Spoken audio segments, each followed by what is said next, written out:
Welcome, guys. Welcome back. This is Bobel for episode 3 of The Final Bell. Look, I got a special guest here, my man Marcus Thornton. What's up, Coach? We're a long ways back, man. Yes, That's sir. my man right there, man. Sensei. Yes, sir. Mr. Georgia basketball, former University of Georgia grad, played in Europe. And I thought he should have had a great career in the NBA. We But can get into that. yeah, we'll get into that later. But that's my guy. He's here. He's our guest, and we're going to have fun. Let's talk about the Super Bowl, man. What you think about the Super Bowl, man? It was good, high-level game, good entertainment. You know, we had Rihanna, who hadn't been out there in a while for the halftime performance. The game was a good game. I think the biggest thing everybody talks about was two African-American quarterbacks. So that was really, really cool experience. Both the top 2 MVP candidates, so 2 top dogs going together, you know, good defenses. Good game, kind of Eagles got out there, and as I've seen in many Super Bowls in my lifetime, Right. you get out there early, you won't be safe for long. So Right. the Chiefs march back and were able to get it done in the end. Questionable call down the stretch, but that's ball, that's Right. sports. You leave it to the refs. Absolutely. Absolutely. You don't know what you're gonna get. Well, let me ask you this though. So you after the game, it was a big deal where everybody was talking about how Hurst went up on the podium and kind of Unbelievable. what that tells me something different than most people. That tells me a lot about the character and the integrity of this young man. You know, because not only he's a good team player, he's a great person, but he really cares about the game and other people, right? And so he wants to know how that feels to walk up there. Mm-hmm. But for the fact he lost, right? And he have the empathy to go up and to congratulate this guy, you know, in front of everybody. Mm-hmm. I thought that was very powerful, man. His athletic character to me is the very highest level. He is it seems to me from afar, watching him since all the way back when he was at Alabama and Oklahoma, he just has, you know, as good of an education in sports in the game and being a competitor as anybody I've ever seen. Work ethic, you hear about good things. Being able to carry himself. Quarterback is unique. If you make it to the highest level, you play quarterback, you get a different amount of expectation and responsibilities than a lot of the other players in your game. And around sports, you get kind of put to the forefront, and he handles that masterfully. So I have a lot of respect for Jalen Hurts. Obviously, he played really lights out in the game. He made one mistake, and it's almost nobody talked about the mistake he made during the game. Right. It was almost as sure as he made the mistake, it was just as sure he was going to come back and play well. And he did. Yeah. And he wasn't the reason that they lost, as it's been in every game I've ever seen him play. He's never the reason. You know, he's plays to win. Well, when you talk about perseverance in a person, man, like he had several times to quit, but he just kept going. That's a different type of dude, man. Yeah. This dude is different. Yeah, he's built different. But on the other hand, Mahorn is a unicorn, man. Yeah. I never seen anything like that before in my life. You say built different. I saw the clip of his dad. He came out there. He was like, "Boy, I built you different." You know? I've never seen nothing like you before. Man, which I love. I love to see that. But that dude there, I would say he is the most talented quarterback I've ever seen. Yeah. Most talented football player, you know, at that position. He just things he can do, but what he proved the other day was the toughness and the will to win. The champion's been spirit. He has that, and that's talent doesn't even compare to that. You got that, and his talent is going to be scary. Well, you know, speaking of that, let's kind of you being an athlete, me being an athlete. Yeah. Let's tap in on what goes into that inside part of what it takes to overcome adversity, what it takes to rise to your highest peak under pressure, right? In front of thousands and millions of people. What does it take? A lot of people, man, you know, they go do those drills and practice good, but when they start smelling them popcorns and hot dogs, they get tight. Yeah. You know, so it's not easy. You know what I'm saying? It's just as much as you build up the physical body to compete, you got to build up the mentality and the mental kind of fortitude to be able to compete. Obviously, different sports, different roles call for different levels. But that level that he had, that's the highest level. I was thinking about when he did get hurt during the game. You know, he twisted, rolled up. And every camera, you know, in the broadcast was looking at him.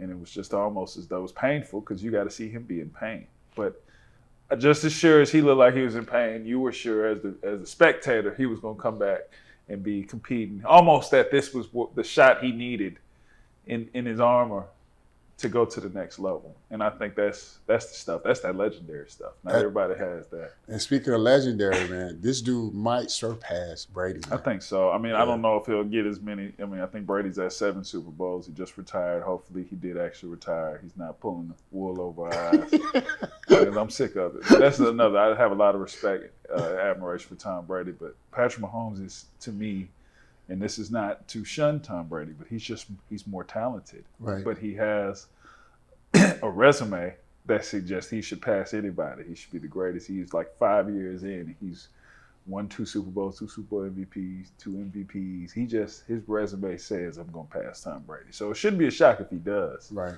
But he has every chance and should have every chance to leave the imprint on the game that's just as big and wide as Tom Brady's. Well, you know, the thing that stands out to me with both of those guys is their leadership ability. Yes. Both of them are outstanding leaders. Yes. They got great charisma. Mm-hmm. People like them. Yeah. They speak well. They articulate well to the press and to the people. So they come across genuine because they are. Yeah. And so when you see guys like that, and this is what I try to talk when I talk to the young people, is about your perception of who you are, right? It's everything. Right. It's everything. You know, it's how you communicate, how you articulate. And then when you're helping other people, when you have the ability to bring other people along with you, that's a whole nother level of a human being. That's right. To me. So when I see these two guys, I just see something special, man. They're young guys. They get it, man. They get it. And so for some of these young guys out here, man, pay attention to how these guys carry themselves. Pay attention to how they communicate. Pay attention to how they help empower others. And listen to that boy Jalen Hurts speak, man. Yeah. Everything when he talk, is something inside of his voice, and it's always something inside of his words that you can learn from, because he's a special human being. So all that great coaching and teaching that's gone into him, it's just he's such a great reflection of that. You know, I know he's a coach's son, and obviously he was coached by one of the best all time at Alabama, and he's been other spots where he's been coached by greats. But you could tell he soaks it all in. He's the one at the front of the classroom, you know, taking notes. You can just tell he speaks everything's in motivational quotes. Yes. So yes. He'll be great. Yeah, man. Let's switch it up a little bit right here. Let's talk about basketball. Basketball is bigger than basketball to me. You know that, right? Yeah, basketball is life. It's life. It's the game of life if you treat it the right way. That's right. And you're a true testament. And we're gonna go back to when I first got involved with you. You was 15 years old. I'm gonna let you tell that story, man. 15 years old, bro, when I first came into your life, bro. Yes. So I'm gonna fast forward. Going back, I'm 15 years old. I guess I'm going into 10th grade or in 10th grade at the time when I first met you. I met you in the, ironically enough, and trained with you in the same place I was born. Oh my God. Atlanta Medical Center, formerly known as Georgia Baptist Hospital, is where I was born on Boulevard in Atlanta, Georgia. We went up there on Saturday. We found out, transitioning from 15 under to 16 and under, that Coach Norris was going to be our coach. For me, I'm not only a historian of the game, but I know, you know, everything that's kind of going around. I knew exactly who you were. I knew who you had coached. I knew your track record. And I was a huge fan of the time of one of kind of my big brother figures, Al Farouk Amino. And I knew you just had him. Yes. And he had the kind of transition career I wanted to have, or was having it. You had just finished with him at 17. I'd watched you guys play. We traveled and went to the same tournament. You had him out there on the wing and playing a full court game, like I like to describe, which back in the early kind of 2000s, that wasn't as in vogue as it is now. It was a little bit more, you know. And so I remember I was thinking about all those things. And I just had, this is the way it's supposed to go. This is kind of, so I say all that to say I had all these expectations of how things should be and how things should go when I met you, and when you first started working. I remember the first day we came to the gym and we scrimmaged, and you kind of ran the scrimmage. I played awful, but I think, my potential probably showed through with my ability. And it was just me at the time. I was just maybe mental midget may be the wrong word, but mentally I was able to make myself small very easily by just worrying about everything else besides actually playing the game. And when we did finally start playing, it started with me working out with you and spending a lot of time working on my game, kind of transitioning slowly to being more of a, full court perimeter player. But when we actually started playing, I actually started playing for you in the 5-on-5 setting. It didn't go anything like how I thought it would go. Growing up, I wasn't, and we were just talking about this off camera, but I wasn't a great player growing up. And I say great, I wasn't normally the best player on my team until around the time I met you. And, up until that point, you play. Nobody had ever benched me, not for anything significant. If I was the tallest player, I played all game. It needed you to play, go block shots, put up with whatever. You were the first person to sit me down several times in my career when it didn't make sense. Not like I had some outbursts, you sat me down. You would sit me down. First time out, I ain't come out with any energy. You would sit me down and you would sit me and make me watch and be absorbed and literally have to deal with every emotion. You wouldn't tolerate any of my feeling bad for myself. And you encouraged me to do things that I wasn't allowed, or at least thought in my mind I wasn't allowed to do other places. I don't think that was true. So it was completely different. And I didn't have immediate success even playing with you. Now, I only played with you in a 5-on-5 setting for AAU for a short period of time, a few tournaments. The last game I played with you was probably one of the best games I ever played. You sat me down. It was a championship game for a tournament. We were playing in Columbus, Georgia. I don't know if you remember that.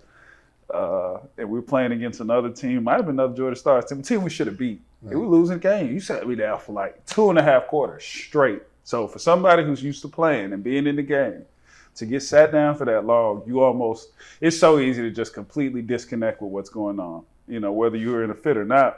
But I was out for so long, I went from the initial frustration and this guy's crazy, to blaming you, to blaming everybody else, to looking back over my shoulder like, well, Dad, he's not playing me, who also was 100% on your side. So to actually having to look back after looking at everybody else and everything else and looking at myself and saying, well, if for whatever reason he puts me back in there, I'm gonna go ballistic. And not ballistic, because I don't think at that point in time it was about scoring. And I think that's what you were trying to get to me. It was like, you just need to play with just unlimited, passion, unlimited everything. And I did that. I came back in the game, and I might have scored, I don't know how many, I'm sure I scored a few points.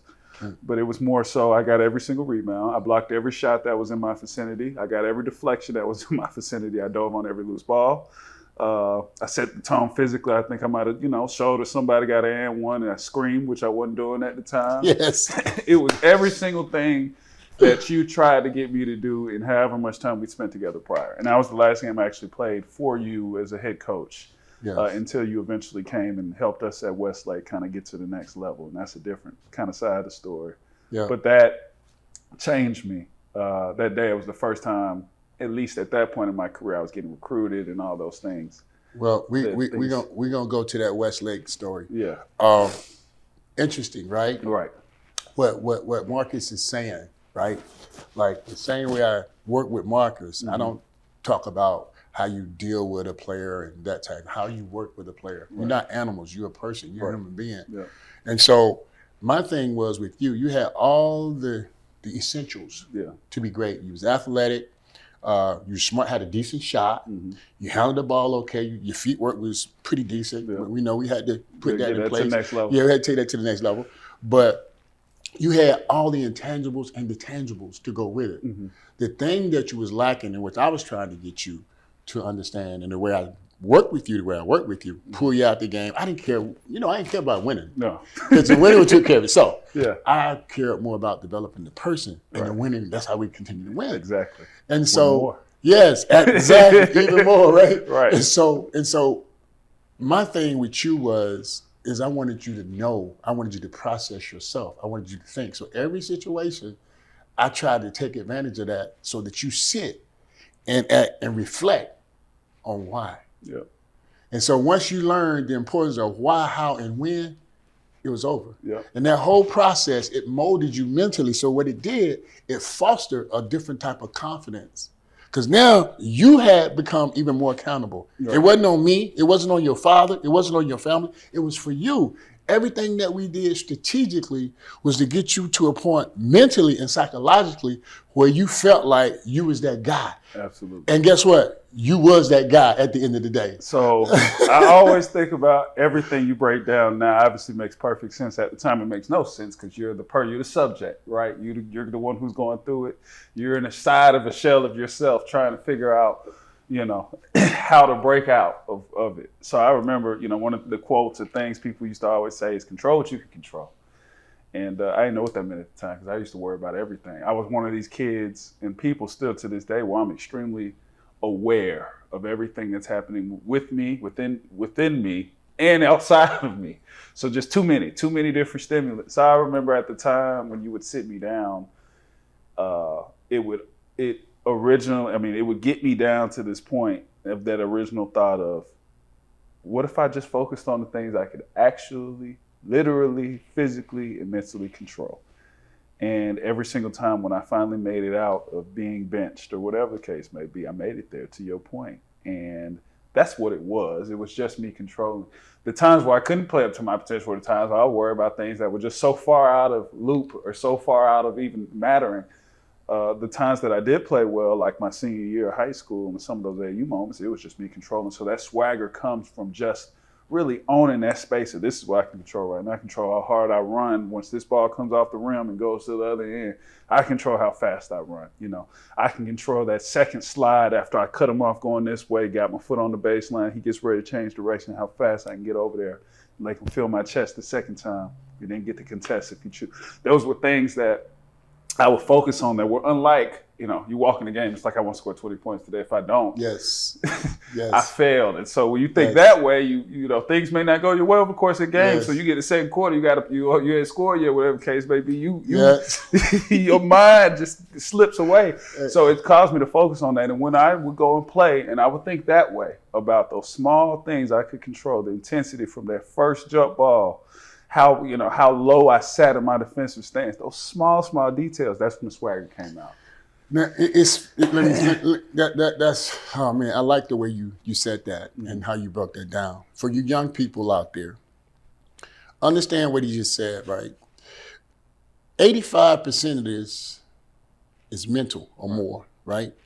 Because if you could control, like he said, control maybe 10 or 15 times in that whole conversation that you just spoke. Yeah. If you could control your thoughts, you could control your actions. Therefore, you control your destiny. That was the whole purpose of what we through. Ironically enough, Coach Rogers used to have that quote with that kind of built into it on the wall. Yes. Not even on the wall. It was on the inside of the stall. Yeah. We had a single stall in our bathroom. He had it there. And I see it all the time and think, your thoughts become your actions become your destiny. I gave him that sign, man. And I gave him that sign. As much time as you spend in that place when you were young, I see it all the time. And I would like to think subconsciously at some point that broke through, and it allowed me to play up to my ability and my potential, which I spent most of my life trying to get there. Right. Trying to figure out how to get the most out of myself. Because I'd have a splash here at being a certain age, a small kind of pocket there of brilliance, but then I couldn't sustain it because, again, it was my goals and my thoughts were much more output oriented. Absolutely. What's the result going to be? Can I have this result? Because this result equals this, whatever. And that's the way I thought about it until we got down to the nitty gritty of your actions. So I'm going to tell y'all this. I got to tell y'all this story. All right. Oh, so I ended up going to Westlake, being the assistant coach with Marcus, and me and Marcus, before the game, we used to have these little meetings where we just talk and the whole nine to just get him hyped up. I was doing different things because I know the buttons to push to get him at that point. I think I know where this story going. I knew the buttons to push because I had you, man. You know what I'm saying? So we go to the state, right? He's so excited. This was the state championship game. So he's so excited for the game. So he go out and, how they jump up in the air and chest bump. Marcus come down on his ankle. Championship game, our best player. Yes. And turn his ankle. his ankle swelled up like a balloon. You actually are the only people who've seen it. So I go in the locker room, dude is just balling. He's in there balling like, and I'm like, oh my God, what just happened? But man, just tell people what was going through your mind when that whole thing happened real quick. Yeah, so this story is easily, you kind of look at it the low point in my athletic career. A lot of things came from it, but a lot of good is still coming from it to this day as well. So that, again, he just laid the foundation of the story. It was the state championship of my senior year of high school. Now, I went to a place with a storied basketball history and tradition. I think Coach Rogers, who was our coach there, had won 2 state championships at that time with one undefeated season. And we had a lot of respect for the tradition we had there. And I say that now because I've been back. That's all we wanted to do was live up and surpass the tradition. We wanted to be the greatest team in Westlake history. So I say that to say that game was as important as any. It was the most important game that I was, played and supposed to play in my life. I thought about that game in my driveway before I was ever at Westlake. I used to think about I'm going to win a state championship at Westlake when I was a kid. I used to think about that as much as I thought about playing NBA. That was my dream, was to win a state championship in high school at Westlake High School. It was so influential, that tradition, the way they played. I wanted to be one of the main, I wanted to be a part of that. So we go to that game, and then he talked about the excitement. That's what the excitement was. That was it. That was the game to me. The game before, and this is kind of to throw a sub-memory at you, I played the best game I ever played in my life. I remember. That game was the culmination of the training, the training on the mentality, the ownership of that. All of those things came together that game before, and I played. It was probably one of my better statistical games, but the way I actually played in the game, the watching me, if you watched me before and watched that game, you saw that, he's ascended, he's gone somewhere else. So you come directly back to the gym the next day, you get ready to play with this belief that you hadn't had a day prior. I'd found out the night before I was the best player in any gym I went in. I was the first time I'd ever discovered that feeling. Our opponent in that game, I have a lot of respect for a lot of those guys, and rest in peace, Dejon Parker. But, we'd played them before. And I had some good times against them, some less than good times. But they were, at that time, I thought they were a formidable adversary in regards to an opponent. They were the opponent that was supposed to be there. Right. But that night, I didn't think they were almost just like, the bases on the base path. And they were you just in the way. And I felt, that was the first time I felt that way. Wow. Like, you cannot compete with me and whoever's with me. Can't do it. I come out and, it almost feels spiritual. Because everything felt different. It moved at a different pace. I almost felt like that whole thing was slow motion. We used to do that tip off the backboard thing. We go to do it. We go first side. Our starting point guard at the time circles back. Energy guy. He wants to do a chest bump. We chest bump in midcourt. I come down on the ball in the most mysterious feeling, because when you're in shock, you don't feel, you feel adrenaline, you feel pain right away. So I came down and it was just awkward. It felt like something that didn't feel physical. It felt like it was in a different realm. And I got up and I tried to kind of move around. And I remember I whispered to my best friend at the time, I broke my ankle. Because that was when I first felt the pain. I knew I broke it. We go back to the locker room and it's like all this stuff, you're just waiting because and they showed me my foot. And it was as big as I've ever seen anything be. My toes were swollen. The entire foot was swollen. So I'm bawling, crying, breaking down. Coach Bo's trying to give me a pep talk. He keeps talking about, was it Willie Green? Who was it? Not Willie Green. Who was it? Who am I thinking about? Willie Reed. Willie Reed. Yeah. Willie Reed. Yeah. He kept, saying Willie Reed, Willie Reed, Willie Reed. And the mistake that really happened was they came in from warming up and they saw me. And I was distraught. And I think that's when our team no longer had the ability to go out and win the game. Yeah. And I did play. Yeah. I scored. Because, again, you kept telling me Willie Reed. And I knew who Willie Reed was. I knew the story. He played Willis Reed. Yes. He played with the broker. I knew everything about the story. We talked about this in the past because I had another game early in the year where I had an ankle injury and I played through. And I played pretty well. Yes. And it was similar. Obviously not anywhere near severe injury, but I had an injury and I played through it. And I played well enough for us to win. So we talked about that before, and so that's all I thought about, but I had no business. I tore every ligament in my ankle that night. severed every ligament in my ankle. So there's no way you cannot play basketball like that. You know what I mean? But the fact of the matter, but you tried. I tried. You tried. They had to cart me off in the wheelchair. I Yeah. tried as hard as I could, but I could not get from end to end. I could not change any direction. Like I said, I scored. I scored on a valuable defender. I scored against the coverage they literally put out there for me. Yep. But I could not sustain it. I had to go watch from the sideline eventually after I went back in and came out, and it was miserable. But it was one of those things that built that athletic character. It made me not take things for granted. Absolutely. And it gave me kind of a zeal and a toughness to push through adversity. Absolutely. So after that, your career went on. Marcus was Mr. Georgia basketball, as we know. But also, Marcus, he graduated from the University of Georgia. Became a professional basketball player.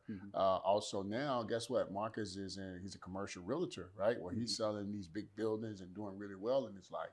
And so I'm really proud. I'm extremely proud of him because what he has done is all the struggles and things that we went through, like he's applying those things to his life right now.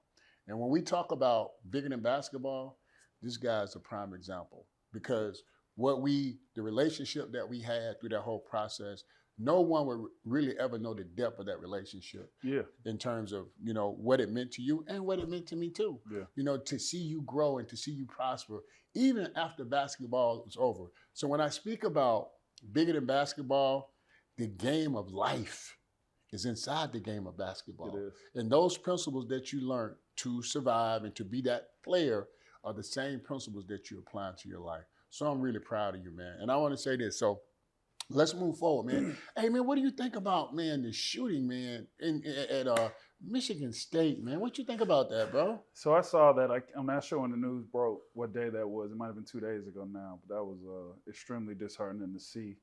Obviously, we talk about, the demics, the pan and epidemics that are happening in this world, in this country, and one of those is, mass shootings, fatal events happening with weapons. It's been a big kind of topic and subject in this country. It's been kind of a statistic that continues to climb up in a negative way. And they're becoming more of those. So we have to, find a way to have a productive, long-term conversation around that. And it's more than one thing. It's mental health.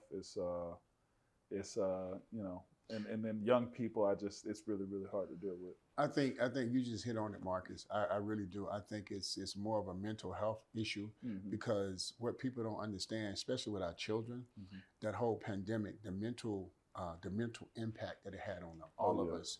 Because what fear would do, it will paralyze you, right? Psychologically, emotionally, it will paralyze you. And a lot of people handle fear totally different, and they channel all that stuff inside of them. So what happens is, what goes in, if it goes in there, like, look, pressure busts a pipe. Right. Think about what it do to somebody's head. Yeah. And then especially children. So as we grow, we got to do more about this mental health issue. Yeah. Because I think that's the root of the whole problem. That's why we're seeing these dramatic, massive shootings and things of that nature. I think that we have to get our kids early and start talking about the psychological part of how they feel. How do you feel? You know what I'm saying? Yeah. It's just like your wife, right? When she say to you, well, this is how I feel, then you know it's something serious. It's something serious. So we got to start talking to our kids early through basketball because life is bigger than basketball or any sport that we're doing. We have to use these sports kind of like what I did, kind of like what I do in my approach. Is I'm using basketball to change lives, or get indirectly or directly. That's the real purpose of why I do what I do. And so I'm excited about that. Yeah, I've always been a huge advocate. As I've grown older, I'm still a young man, but sports and the impact it has on young people. I just think in all scenarios, you look at a young person and take a young person who played sports against a young person who didn't. It's almost going to be night and day. It doesn't really matter the background. You gain so many things. And there's so many different sports. We talk, basketball is kind of our creed, but there's so many different sports where this game of life is folded up in them in different ways. You talk about the more individual sports like a gymnastics or a golf or even a tennis or a team sport where it's, the basketball, the football, where you're a part of this group, this village, and that's special. You learn to work with other people.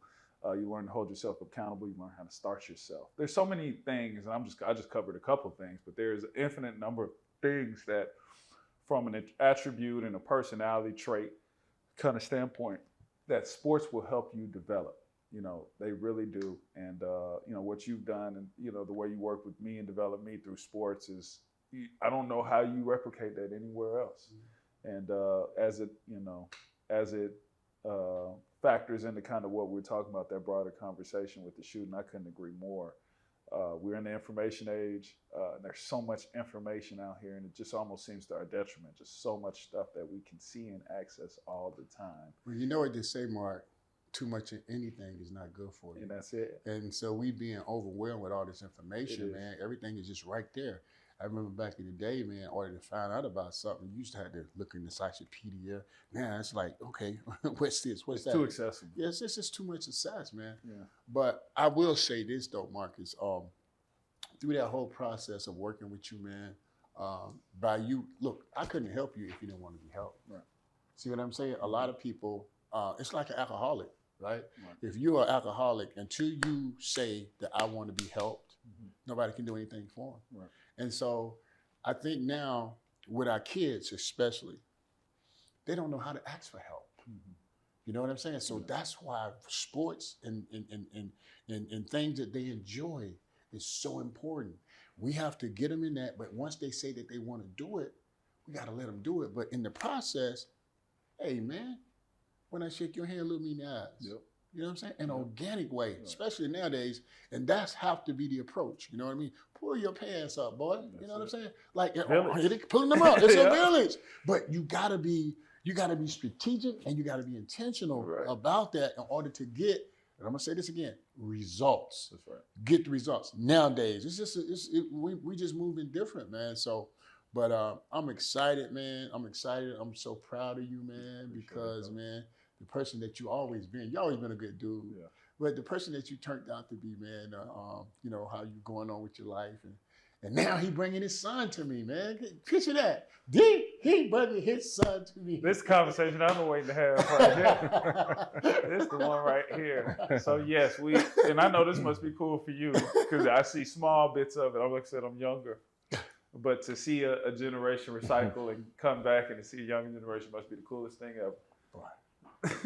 Boy, let me tell you something. You might be on number 3. You might be in your 3rd generation, man. You get old. Come on, older, man. Don't say old. Hey, listen. We all gonna get old. We're all gonna get old. We don't have to get old. We're gonna get older. Right. That's it. We don't have to get old. That's a mindset. That's a mindset. I agree with you. That's a mindset. I'm not participating in that type of mindset. Amen to that. Amen. I dismantled that belief system a long time ago. Debunk that. I ain't going with that, bro. Because see, if you go with, I'm just saying, and that's the power of the positive of the mind. Because see, so as a man thinking in his heart, so is he. Right. You know what I'm saying? Yeah. That's in the Bible. And so if you go back to that, it's your thoughts. Because if I thought that, okay, I'm 65 or whatever my age is, right? I'm not conforming to what society say that's supposed to be like. Right. I ain't never been that age before. How am I supposed to know if you don't tell me or I don't see it? It's just, it's a mindset. So if you control your thoughts, you control your actions, therefore you control your destiny. And you said something earlier. Control the things you control. That's what it is. I'm controlling. Now, so God might say, okay, some things you can't control, things will happen or whatever, because when it's time to go, you're out of here. That's it. But if you can control the things that you control, man, you're going to always be okay. And you leave regret off the table as well. Take regret off the table. And trust me, firsthand, I don't have many regrets, but the things I do is usually because I was worried about somebody else that I had no control over. Yes. And that's how you form regret. But if you worry about those things that are right in front of you, that you literally, it's all in you, and you have to input into them, you're going to get output that you're going to have some content with when you finish. And that's always how it's been my entire life. No. That literally is it. Anytime that I've been focused on everything else, focused on what the result I thought was necessary, I have not had success. But when I focused on just doing the action the best, doing it with the most love, really. I think about playing the game of basketball and the times where I played from love. think about playing the game from a place of love and a place of love for the game. The result was beautiful. It was more beautiful than anything I could ever thought. That's a powerful word, because the key. We had Sam Mitchell on the other day, and he mentioned that the kids don't love the game no more. Yeah. Love it. They play it. Okay, that's fine, but we love the game. And when you have that love, it just comes off so much different. It's a love language. The game loves you back and talks back to you. How you treat it, it treats you. Right. You start to understand it. You start to say things people can't even understand around you, because you get it. You get the game is loving you back. Y'all are talking. Y'all are one now. Yes. Versus you fighting the game. Yes. The game is having to teach you a lesson or hang up on you. Call you back when you wasn't ready to pick up. You know, it's all. I can use a whole bunch of analogies, but this it's all the same. This is what I use all the time with the kids. I say, look, man, the game will be your friend or it'll be your enemy. That's it. I mean, both. Facts. Yeah. Well, hey, let's move to this, Mark, real quick. I want to talk to you about a little bit like this whole transition of the European players influxing into the NBA, right? So you remember back then, see, from myself, because of the experience that I had, one of the reasons my approach was so much different from everybody else, as you can see, you got 1 trillion trainers around here, right? But you train dogs, cats, chickens, and animals. You can go to the internet and get some stuff and teach somebody, right? But can you convey the information? Yeah, you see what I'm saying? Yep. And so the stuff that I was conveying, and I always focus on what? Footwork. I could sit here right now for 20 minutes talk about footwork, teamwork, because you completely changed the way I thought about the game. And I looked up one day as maybe a 19, 18-year-old player and realized that there was nothing I could not do because of my feet. That was never an issue, ever. And because I remember early on, you'd have us do some drills that are offset. You still have them do it to the day. I'll take some of the guys that I came up through your training with, and we'll text clips back and forth, laughing, because it's just like, look, they still doing, I remember you used to have us, crow hop down, just do things that's just like, oh, you won't go in anybody else's gym to see this, but you realize, and you look later, and it's like, man, as the game started to change, they used to have the Euro step, the pro hop, the side step, the way you step back in the corners now and the side step on the three. We were doing all that 12, 15, 20 years ago. We were doing every single one of these moves that's popular today. The way you step back, stepping back off the catch and retracing your steps back to the same spot. All of those things we were doing, I'm telling you, in 09, 08, 07, 06, nobody was doing them. Maybe a couple high-level players in the NBA. But it didn't seem like I was copying the game. It just felt like I'm doing these drills. And they were completely different. But the information almost conveyed itself through me without me having to think about it. And that's the magic sauce right there. And so because I had just came from Europe, you know what I mean? Yeah. I brought the whole mythology about playing with your feet and being efficient. Because it didn't matter how high you jump, how fast you run, because the game is still played on the ground. That's right. And I was always just conscious about playing the game the right way, playing the game on the ground and being efficient and effective. Right. That was what it was all about. And so players that tapped into that, they end up maximizing, like Lou Will, 16 years in the league, Afro 13, they get long careers, Malcolm Brogdon, those type of guys. Yep. Malcolm, anybody that came through the academy, the Feetwork Academy, and you probably can go to a list even longer than what I got. I got a long one. I got the whole Rolodex in my mind. I'm a business guy now, so I got to know what it is. You got to call them in, right? Yep. Never know, you might need each other. Yeah, absolutely, man. But no, man, I'm so proud of you, man. I'm just, this is an honor to have you here on my show, on the show. And this has been great. Al, this is a good one, right? This is my guy, man. What you think? So, Mark, I got a question for you. Coach like to be politically correct. Okay. So I'm gonna be real for the younger kids that's watching. I like that. Talk about being in high school, being the man, but you got chicks, friends, homies, everybody trying to be up in your face every day. Like, how you deal with that? Man, that is a great question. So I figure most young people now, they think about what you just asked about before they think about actually having success within their sport, because of the way the programming of the world says you should, that's all this information, this content they take in is about being the coolest, being the guy. So I'd imagine that's a big, big thing for people to dealing with, wanting to kind of walk it, wanting to talk it before they walk it. When I was coming up, I was a late bloomer again. I struggled with standing out at an early age. I was so used to fitting in. When you're tall, you already have this complex in your mind. You could ask any tall person you coach that you want to almost fold yourself up. You know, you can see it in the posture of tall people, how we all coming down here and we slumped over because we're trying to fit into the rest of the world and not stand out all too much. And then you get older and it does happen. So for me personally, I was so bought in by the time I got to being the man, to the work. I don't think it ever really affected me much, but I saw it so many times with so many other guys. And there will be a part of me that maybe it wasn't showing on the outside, but internally, you know, I struggled with my ego. I wanted to be seen the same way the most popular other people were, the most respected other people were, and I worried about that. Worried about what people thought about me. And that would affect me. It would affect what I put into it. It would affect, you know, the way I thought about the game as I was playing the game. And again, being result oriented is what that focus, you know, forces you to focus on. So, you know, I went through that pattern of, you know, having to deal with all the stuff that happens outside of you multiple times. But you know, just know this though, right? Through the whole process, and I'm glad you posed that question, you opened that question up, Bert. Just through that whole process, part of the strategic methodology of what I was doing, and I don't want to make this shit sound like it's science or rocket science or anything, right? It is though. So a part of it was, think about this. Okay, you have an alarm on your car. Yeah. Right? Yeah. You have an alarm on your house. Yeah.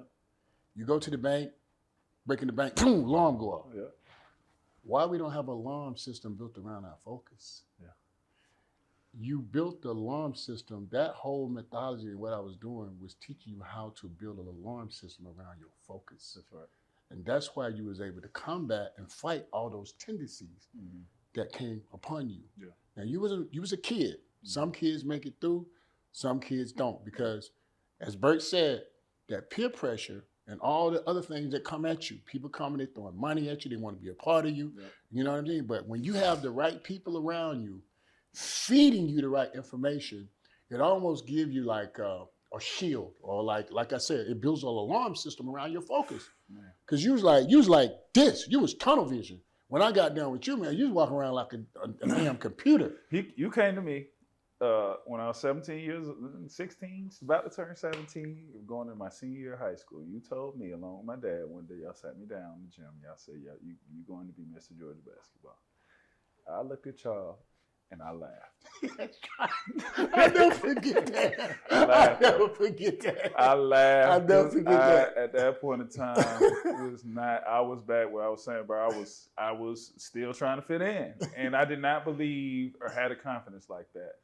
But what you guys were trying to get me to do was, one, you were trying to get me to believe enough to start to manifest that, and to build that shield around myself. So when I went and I played every game that year, I didn't think about, like, am I getting close to Mr. Georgia basketball? I don't know. I was able to believe as time went and the momentum started that, you know, my expectation, my standard for myself was so high. But that, you know, the things I need to do in the game, how hard I need to play, the posture, the competitive posture I need to have. Over time, I was just soaring past whatever the goal or the marker was to be Mr. Georgia basketball was. I forgot it. But you helped build that belief. Not that I was going to win the award, but that I was good enough. And because I thought I was good enough, and I gotten rid of some of the other expectations I had for myself that might have been based, I think about, at that time it was ranking. You know, I was already committed to a school, so I wasn't worried about recruitment, and I wasn't worried about a ranking. So I was just worried about playing well and knowing it was the last year of my friends. And I just played.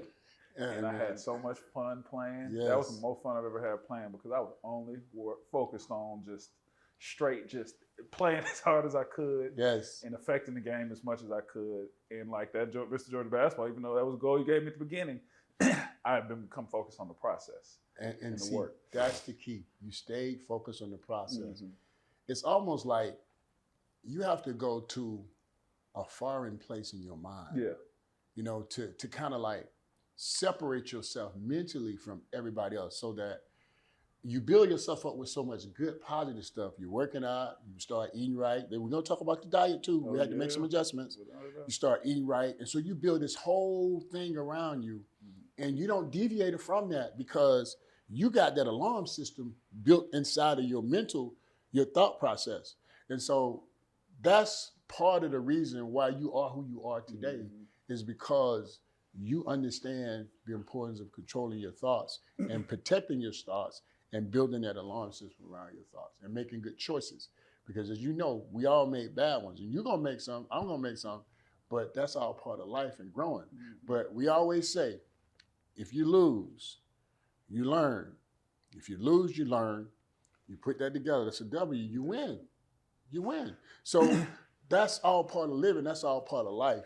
Yep. But I think all those principles you learned through the whole relationship and just through life, man, has without a doubt. taught you how to It's been an deal with amazing journey. Anybody who will listen, I'll tell them this is the master. I'm the sensei, and you know, it wasn't like a trainer. There's been other trainers. There are other trainers that I worked with when I was older. It's not the same. The relationship that we had and the way that you worked with me was significantly different. Most of it was mental. The key word you just said, work with you. Yeah. I never, how people go, well, how do you handle what? He's not an animal. How you going to because, you know, some kids, like, I'm going to give you a kid, like a lot of kids had it. What's the kid, McDonald American came to Westlake, Jelon? Jelon. Yeah. Jelon, yeah. So he had his whole, and I'm bringing him up on camera. I'm going to keep it real. Had he had the right stuff, right? There's no doubt about it. He shouldn't be on another level because he had all the God gifts. And so he wasn't getting the right stuff that he needed to protect his gift. Yeah.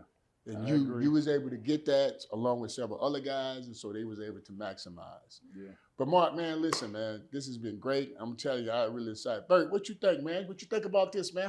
What we looking like, baby?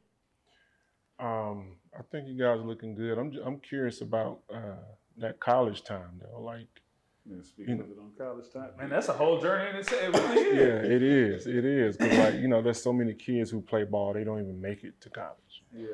And so, like, just getting there and getting on campus, you go from being the man, now you're a freshman, you're starting over. So that was I appreciate you bringing that up because that was as much adversity as the high school time. So I think a lot about the high school time, and that's when the journey felt. You know, you're so young in the journey. You go to college, things change quickly. Things are different now. You know, nowadays, if you go somewhere you don't like it, you can, you know, kids transfer first semester, they gone. You got this portal. It appears very feasible to just leave, quit, and put down your stuff and pick it up somewhere else. Back then, you really had to stick it out. I mean, you could transfer. I'm not saying you couldn't, but that you had to. There were consequences with that. So yeah. I go to school. This is right after winning Mr. Georgia basketball and coming off an injury, which I would consider to be two things of adversity if you go to school in the same state that you won Mr. Georgia basketball. So I go in. I have a little bit of a reputation, positive reputation, some notoriety because of what I've accomplished. It follows me a little bit when I show up. So I'm, got some big man on campus, at least for a freshman, stuff going. I had a ton of fun. I'm not gonna sit here and hold anything. I had a lot of fun. I had a lot of access to be able to do things that, most people. I got to Georgia at 17, so I was probably doing things at 17 you're not supposed to be doing. Not nothing crazy, but just, so I had a lot of fun. But when it came to playing the game, I worked very hard still. But my freshman year was so full of adversity. I started to have some small things happen with my body. I had mono, I think the first, right there, like right before preseason camp started. So I came in, I was out of shape. So I'm trying to play. I was not playing.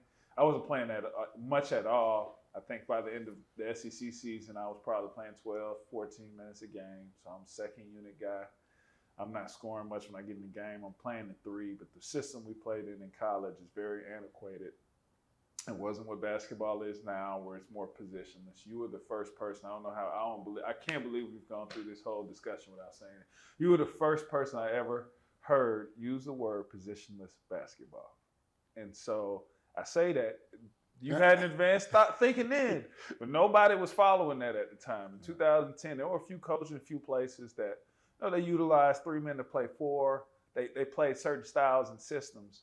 But the way traditional thinking was, everybody had a position. You played a position, and I was one of those guys because of my size and my skill set that almost was between positions. Right now, present day NBA, perfect. Yes. Perfect positionally, prospective. Yes. I would know exactly what I was because there isn't that. There's a role that you play on the court, And it's weird, Marcus, man. You touching on something. Great question, Bert.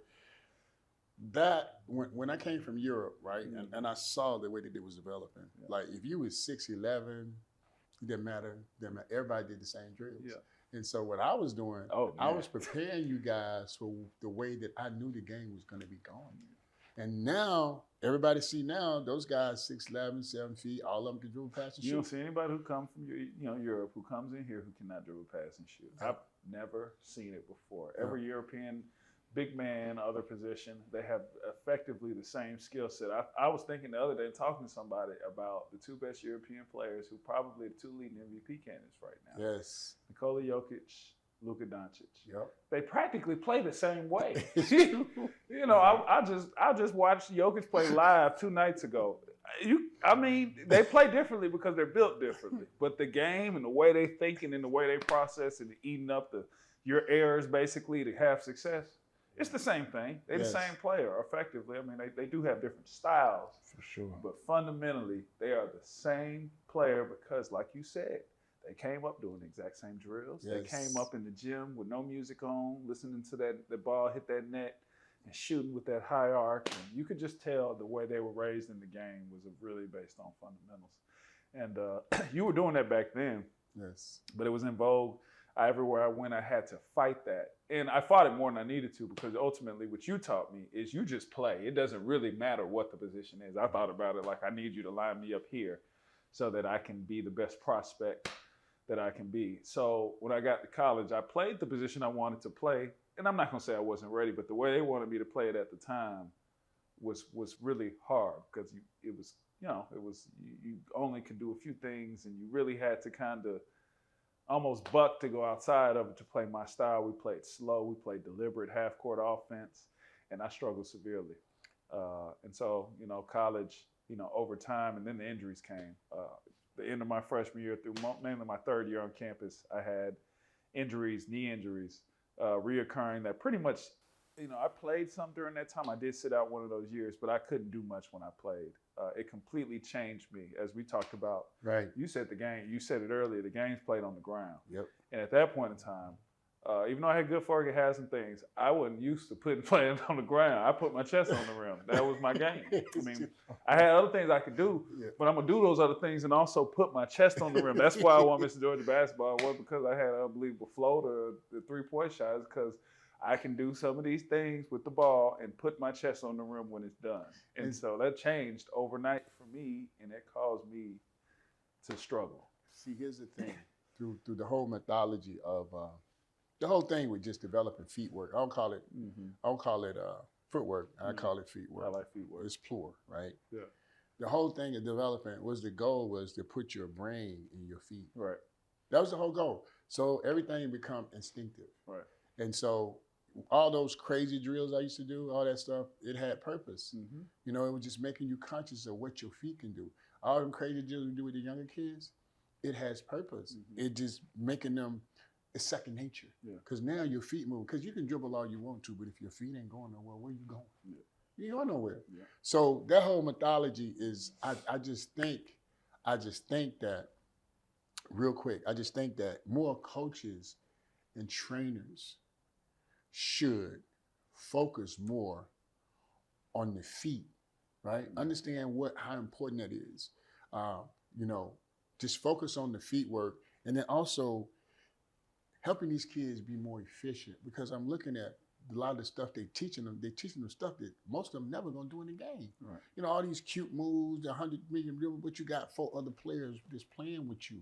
It's not your show, it's the team show. Yeah. And it's not your turn. And one thing I heard when you get kids out there about trying to be no, when you see teams that play together, pass, shoot, cut, it doesn't matter what age group or what level, it's a beautiful thing to watch because the game is really simple. It's just we make it hard. But I say this to say that, and we're gonna close on this, right? Mm-hmm. Coaches, the young who working with our young girls or working with our young boys, please, man, please, because don't get bored with the basics. Don't get bored with the basics. And I'm telling you, because that's the key to all of it. And put a lot more emphasis on the feet work. Because what happens is it's easy to adapt the ball to the feet than as opposed to doing it the other way. And I want to say once again, Mark, man, thank you for coming, baby. Thank you for coming, man. One day, baby. Appreciate you, man. I appreciate you. I love you. Love you too, man. Utmost respect to you. Love you, man. You know, what you do has changed the lives of many